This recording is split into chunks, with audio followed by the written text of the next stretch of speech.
Your silence echoes louder than any argument you ever had. There is someone who can still feel your absence. They've been trying to make peace with this distance between you, but it's not a peace that they feel. It's loss, and they feel very confused. Honestly, it's regret. That's what they feel. They're afraid that you erased them.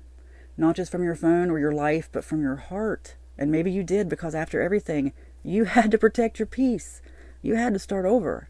But they're still holding space, even now, even in the quiet. They haven't fully moved on. Not emotionally, not energetically. Because there's a lot they never said. They never told you how deeply you affected them. They never told you how they replay things in their mind, wondering if there's anything they could have done differently. They never admitted how scared they were to lose you.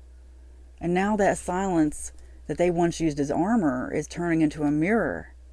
And they're finally seeing themselves without you in the reflection. They're dreaming of you, not always in words, but in scenes that feel too real to ignore. They're daydreaming. In the dream, they say things they couldn't bring themselves to say when they had the chance. And maybe they don't even know if you want to hear them now. They're still hoping the door isn't completely closed. Oh, the grass was not greener. Now they're hiding. It's not what you think. Whatever they still want to tell you, definitely not what you think. They feel like they could clear this up if they could just have a conversation where they clear the air, but they don't know how you would feel about it. Like, they know they did wrong. That's why they're hiding and watching you from a distance. They just can't get their nerve up. Wow. And for good reason. A lot of things happened here. There are a lot of reasons why you would exclude this person from your life. You deserve good things. Am I important to you? You were protected from me. They know all this. They know you deserved better. They're definitely questioning, was I ever important to you? They just want some kind of attention from you. It's like you used to give them attention anytime they wanted it. Or anytime, like, maybe you saw them like a story or a post or something. That was their way of reaching out to you. Something like that. It doesn't have to be that. But this is someone who you used to really drop everything for. And they just don't feel that now. They miss that. They miss that. But they know, deep down they know that you went on to better things, but they'll never admit it. They know you deserved better.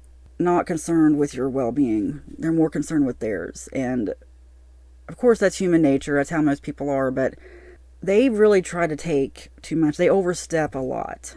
It's not your job to do everything they want you to do. This is a very needy person as well. It's not your job to make up for that. Honestly, I consider that mental abuse when you have to bend over backward to keep somebody from getting mad or whatever.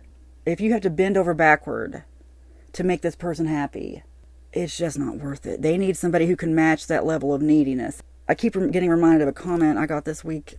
It was a video about somebody being really needy, and somebody wrote he was needy. Somebody commented, he needed you to help make him whole or something, and you ruined him for the next woman. And the guy was obviously projecting, but that's exactly what I'm talking about.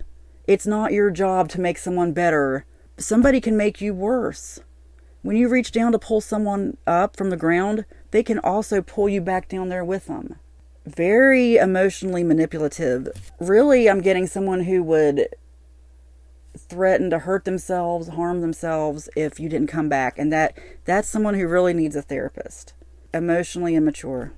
You deserve all the good things. You deserve way better than this, and you were protected. It's really not your job to give into that kind of mental coercion. I know I'm not trying to sound cold here, but if you're going around projecting your needs onto other people like that, you need a therapist or more. A psychiatrist. And a lot of places offer that for free. In fact, that person who commented, I believe they're in a country where that probably is offered.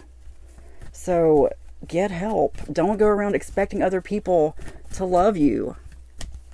You got to love yourself first. You cannot go around just trying to suck the love out of other people. Because it doesn't work that way. Don't infringe on their boundaries. Nobody gets to infringe on your boundaries anymore. You have no fear. One more card. You have nothing to hide. Look, hiding. You don't have anything to hide. You were very transparent with this person. The stuff they hid from you emotionally is stuff you would never hide from them. But seriously, you have been protected. You have no fear. It is spoken, it is written, and so it is. Amen.